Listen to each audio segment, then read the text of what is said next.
शपथविधीसाठी आपण जात आहात, काय सांगाल मोठ्या प्रमाणात? आदरणीय देवेंद्र फडणवीस साहेबांचं खूप खूप अभिनंदन, खूप खूप शुभेच्छा. मनापासून आनंद झालेला आहे की आदरणीय साहेब तिसऱ्यांदा शपथ घेत आहेत आणि निश्चित आम्हाला सर्वांना आणि महाराष्ट्राला खात्री आहे की महाराष्ट्राला खूप प्रगतीपथावरती आदरणीय साहेबांच्या नेतृत्वाखाली आपण जाऊ, महाराष्ट्र पुढे जाईल आणि निश्चित एक प्रगतीच्या वाटचाल दिशेनं आदरणीय साहेब महाराष्ट्राला पुढे नेतील ह्याच्याबद्दल आम्हाला सर्वांना खात्री आणि विश्वास आहे. आपण जर बघितलं आझाद मैदान परिसरामध्ये संपूर्ण महाराष्ट्राचे कानाकोपऱ्यातून अनेक पदाधिकारी असतील, कार्यकर्ते असतील, नागरिक असतील, तसेच लाडक्या बहिणी देखील दाखल झाल्या.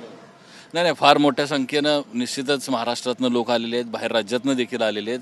कारण की आदरणीय देशाचे लाडके नेते आदरणीय मोदी साहेब यांच्याबद्दल असलेलं प्रेम, आपुलकी आणि निश्चितच त्यांच्याकडं एक असलेलं त्यांच्याबद्दलचं असलेलं आकर्षण आणि परत आदरणीय देवेंद्र फडणवीस साहेबांबद्दल आणि महाराष्ट्रात एवढं मोठं यश मिळालेलं आहे त्याबद्दल ही आपल्याला पाहायला मिळते. कानाकोपऱ्यातून अनेक जण आलेत अशी प्रतिक्रिया त्यांनी दिली आहे. कॅमेरामन गणेश मोरेसह मयूर जाधव, TV9 मराठी, मुंबई.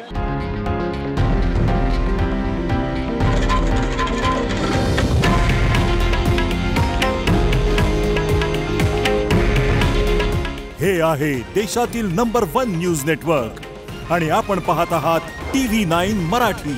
काळजी तुमची, हित महाराष्ट्राचं.